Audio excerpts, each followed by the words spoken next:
What is your name, please? My name is Joyce Case. What is your name, please? My name is Joyce Case.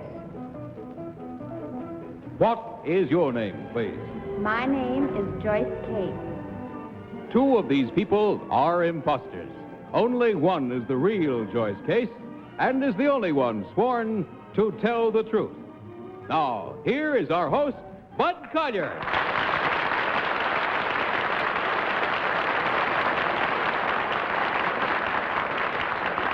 Thank you very much, and welcome once again to Tell the Truth. Brought to you this week by Arid Cream Deodorant, America's largest selling deodorant. Don't be half safe, be completely safe. Use Arid Cream Deodorant to be sure. Now may I introduce our panel. First, Miss Polly Bergen. Then back with us again, producer and composer from both Hollywood and Broadway, Mr. Arthur Schwartz. Next, Miss Kitty Carlisle. And finally, Mr. Tom Poston.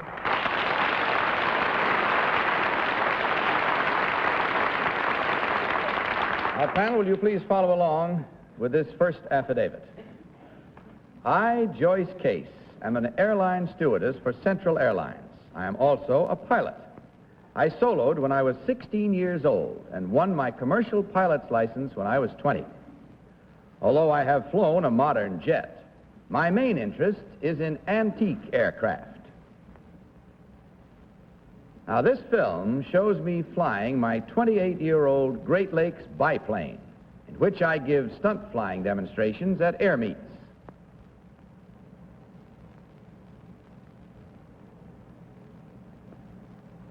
I execute Immelmans, Cuban 8s, snap rolls, hammerhead turns, and clover leaps.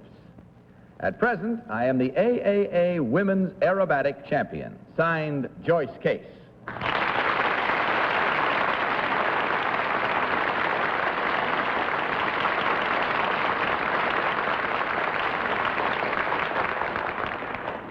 Now, panel, you just heard these three charming ladies, each one claiming to be Joyce Case, stewardess, and stunt flyer extraordinary. All set, ladies? All right, then let's begin our game tonight with Polly Bergen. Polly? Number one, it says here you are an airline stewardess. Could I be an airline stewardess? Could you be an airline Yes. stewardess? Are you married? What? If I weren't married, could I be? You're very attractive, I would imagine. Number two, could I be an airline stewardess? The age limit.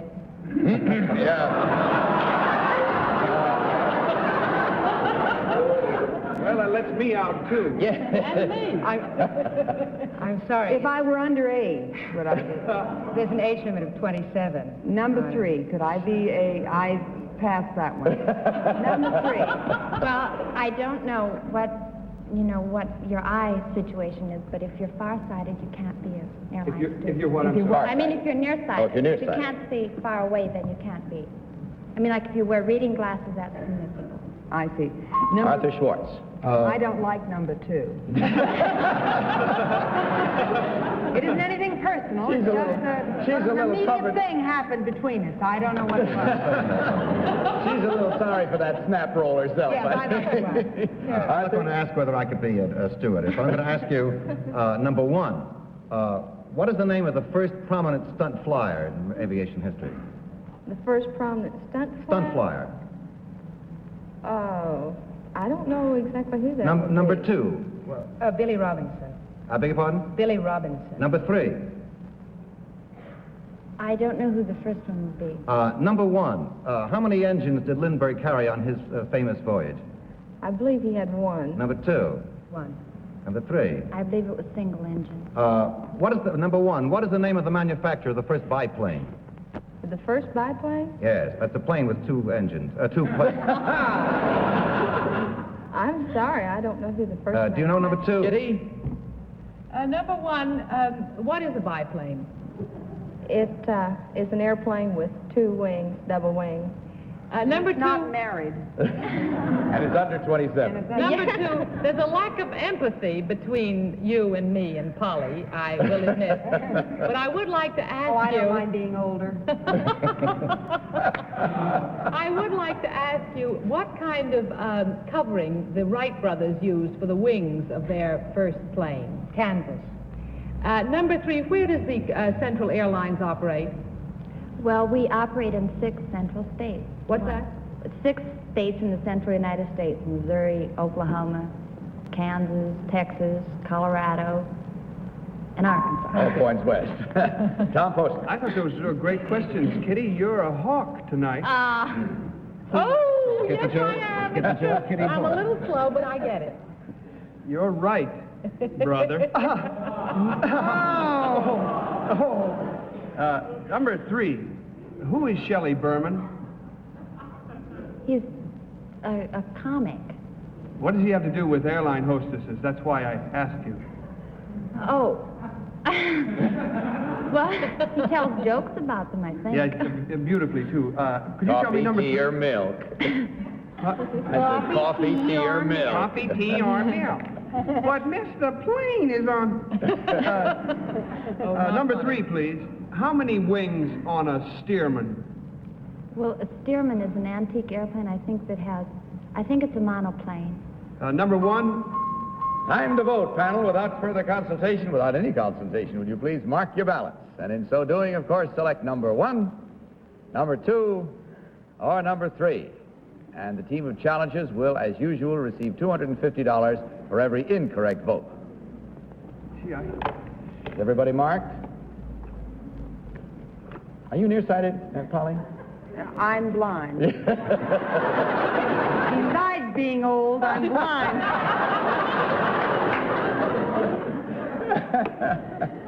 I voted for number 2. I'm sorry, I didn't vote yet. I didn't Oh, vote yet. Hurry up. Hurry up, Tom. Disqualify myself on the grounds of ignorance? I don't know. All right. Okay, well, Polly, it was whom a did very you vote? tight squeeze for me. I really felt strongly it was number 3 because when I asked the question, the specific reason why I asked the question is because I had my glasses on. Number 1 and number 2 didn't comment about the eyeglasses, which was the reason I was looking for as to why I could not be an airline stewardess. Number 3 did comment on the glasses. But number 2 mentioned some name of somebody who started flying something, and it was very impressive, and I didn't want her to think I was really mad at her. Arthur, your vote. I voted for number 2 because she gave an answer to the question, who was the first stunt flyer? Now, I don't know if that's the correct answer, because I don't know who's the first stunt flyer. But she gave an answer to it. Fine, that's the reason why I voted for it. Couldn't stick to my regular one. Kitty? I voted for number 3 on account of the eyes, and I wanted number 2 to know that there is no hard feelings between us. I didn't vote for her because I thought she was too young to have accomplished all this. She's under 27, in other words. Tom? Look what I did. I didn't do it on purpose. It just happened that way. Well, I tell you, I wanted to vote for number 3. Yeah. But a Stearman, you know, is a tremendously popular airplane. In fact, it may even be a Great Lakes trainer, for all I know. But it's a biplane. I don't know whether it's a Great Lakes trainer, but it's quite similar in any. So I tried number 1 because I didn't know. I didn't get a chance to ask those 2 ladies any questions. Okay, there we have it now. We know how we stand, and if you're playing along with us at home, which we trust you are, check on your votes now as we check on ours, and in discovering which one of these 3 ladies is the stewardess and stunt flyer. So will the real Joyce Case please stand up?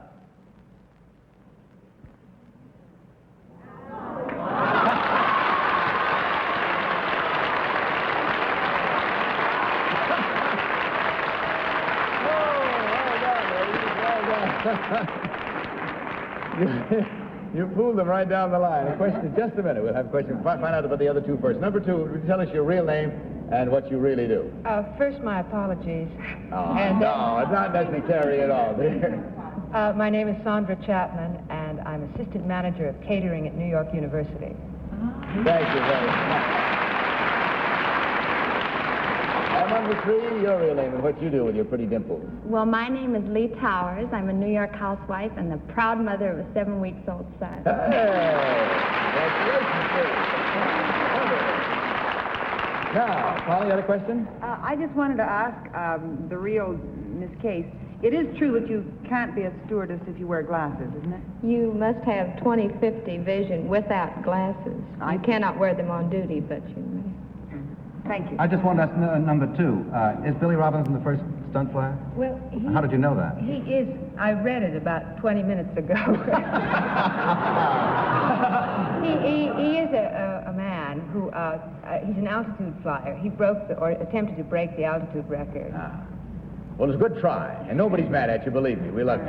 And thank you very much, ladies. And checking up on the score, we find there were 1, 2, 3 incorrect votes at $250 for a total of $750, Mary. That should make nobody mad. And on your way out, you'll find a gift package of all of the Carter Fine products. Good night. Thanks for being with us, and good luck to you all. Now, panel, let's meet our next team of challengers.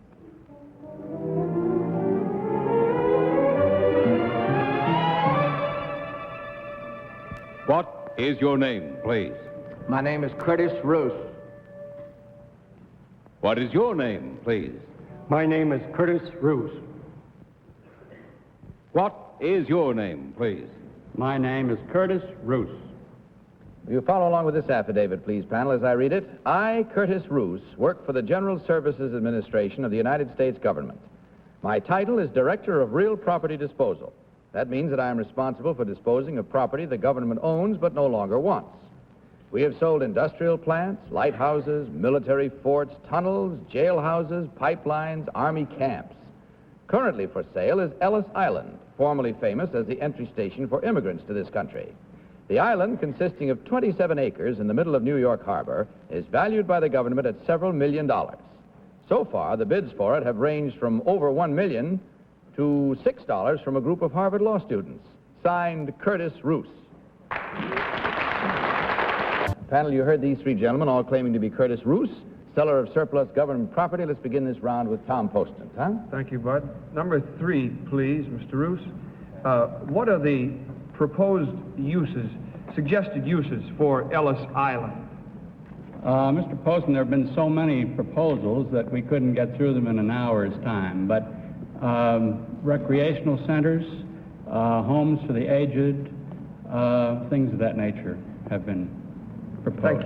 Thank you. Mr. Roos, number 1, please. Could you tell me, how does one buy land from the government? Either on a sealed bid, 30 to 120 days option, as advertised and handled, or might end up under the hammer auction-wise. Polly? Thank you. Does the government have to pay taxes on that money? No, no. It doesn't seem fair somehow. You're right. I'm with you. You know? Number 2, what would somebody do with a used-up tunnel? It depends on what the tunnel had been used for.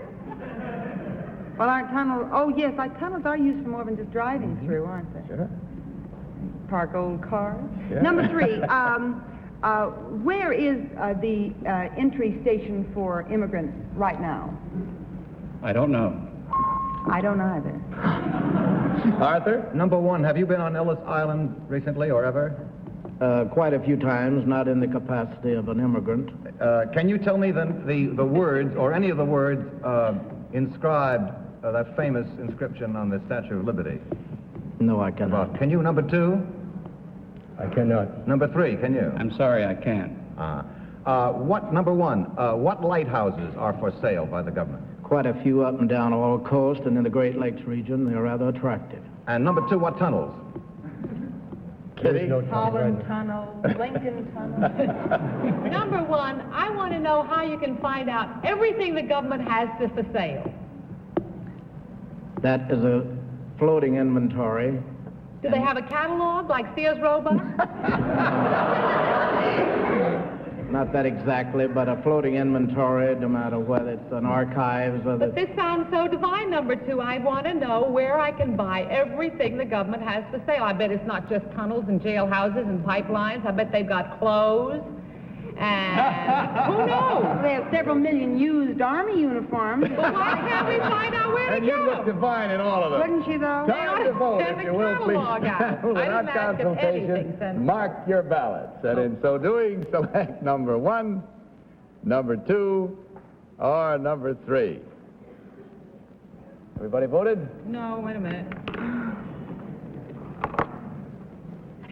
Polly voted. Arthur, have you voted? Voted. Kitty and Tom, have you voted? Yes, I have. Okay. Polly, for whom did you vote? I really haven't the vaguest idea which one it is. I voted for number 2 because I figured that number 3 should know where they immigrants enter, and he didn't. And I didn't ask number 1 or number 2, but I canceled out number 3, and I went eeny, meeny, miny, mo, and it landed on number 2. All right, Arthur, your vote. I voted for number 1. I didn't get past Eny. And he did know that there was a catalog, sort of, like Sears Roebuck for the whole government, which I believe is true. And that's why I voted for him. Well, it turns out I voted for number 3. I didn't think that number 1 really, when he said he didn't go to Ellis Island as an immigrant, I thought he would have taken that more seriously. I voted for number 3. Okay, Tom, what's your vote? Number 3, Bud. And just in case the whole world is going to think he's kind of dumb because he doesn't know, he doesn't have any more reason to know than we do because he just sells the old one. He doesn't know about the new one. He is with the Immigration Service. I didn't say you had to know. I just said that's the reason why I didn't vote for him. Well, you're probably right. You're probably right. All right, there we have it. I don't know. And let's see whether we're right or completely wrong, or partly one way or the other, as we discover which one of these 3 gentlemen is the real government property surplus, government property seller. So will the real Curtis Roos please stand up?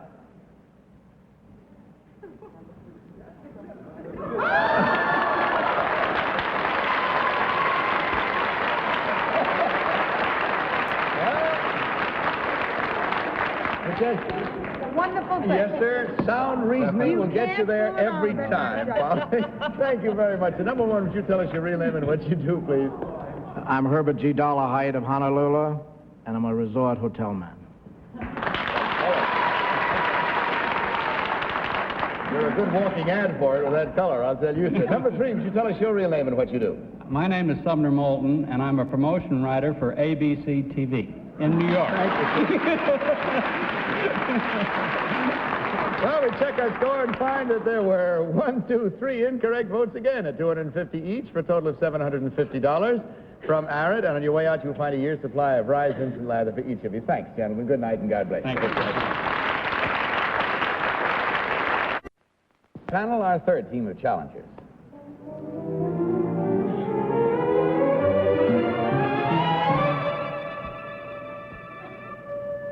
What is your name, please?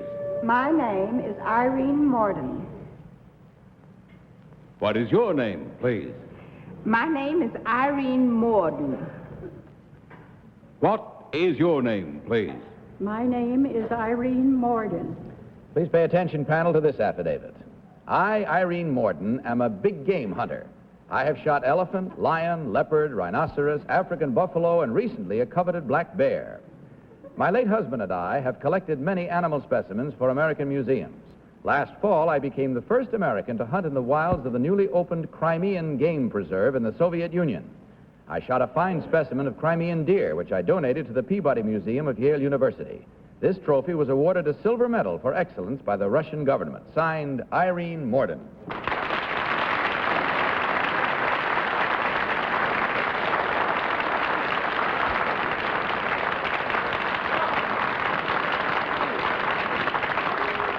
We have 3 ladies about to be seated. Panel, all claiming to be Irene Morden, big game hunter. And we will start this round of questioning with Kitty Carlisle. Kitty? Thank you, Bud. Number 1, what is the capital of Crimea? I don't know. Number 2?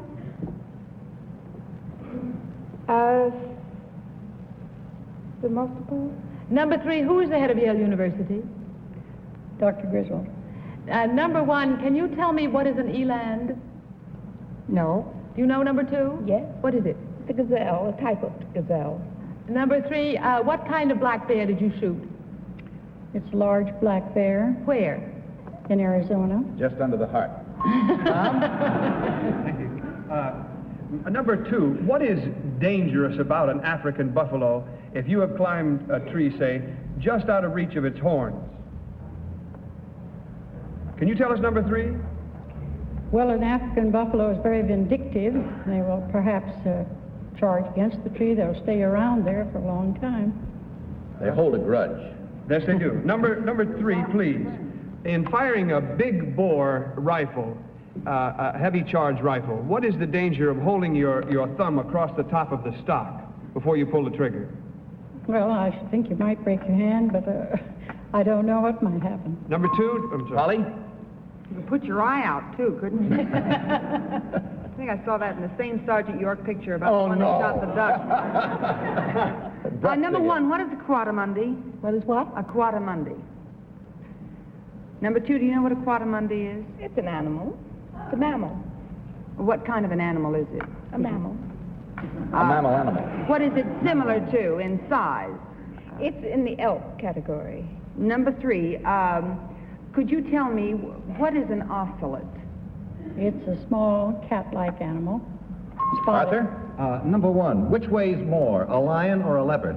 Which way is what? Which weighs the most? More, a lion or a leopard? A lion. Number 2, how long did it take for you to get your visa to get into the Crimea, to get into Russia? Well, that was very easy. Intourists made all the arrangements, and as a matter of fact, Who did? Intourists. Oh, yes. And they're very eager to have visitors. They were opening up this game preserve, and they wanted visitors. They were pleased. Yes. Do the Russian government officials like Khrushchev go there for the hunting season? Well, And any official that you know of? Well, I really don't know, no. Yeah, that's about it. Time once again to vote. They're coming around fast tonight, I admit, but will you please mark your ballots and vote for number 1, number 2, or number 3. A little quicker marking this round. All set? Polly, for whom did you vote this time? I voted for number 3. Number 1 didn't know what a quadrimundi is. I think a big game hunter would know. Number 2 said that I think it was about the size of an elk, didn't she say? And it's the elk category. Oh, well, it's in the raccoon category. And so that left number 3, and that's who I voted for. All right, Arthur? Well, I voted for number 2. I didn't know that elks were bigger than raccoons, you see. I thought they were the same size, and I thought that number 2 convinced me she was the one.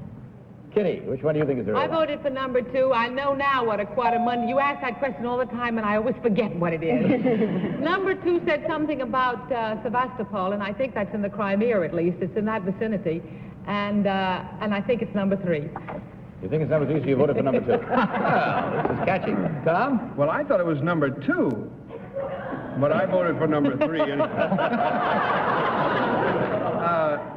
The number 3 did volunteer some information, which is not so good usually, but she seemed to be the only one who knew anything about the animals very much. Although I must say that number 2 did defend herself when she said, I said it was in the elk category. So maybe it was number 2. I don't know. May have known some raccoons in the elk category. All right, there we have it. The way we voted, let's check on it now as we discover which one of these 3 ladies is the real big game hunter. So will the real Irene Morden please stand up?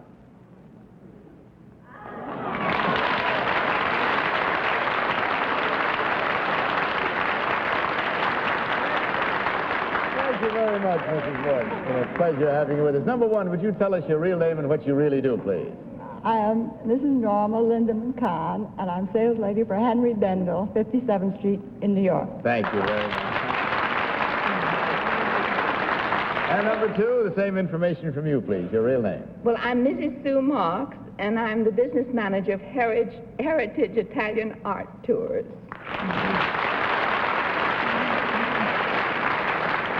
Well, it certainly was a lot of fun playing the game with big game this time. And, of course, in checking up on the score, ladies, we find you did not quite as well as the other 2, but pretty nearly. There were 2 incorrect votes at $250 each for a total of $500 from Arid, not to be sneezed at, even by a big game hunter.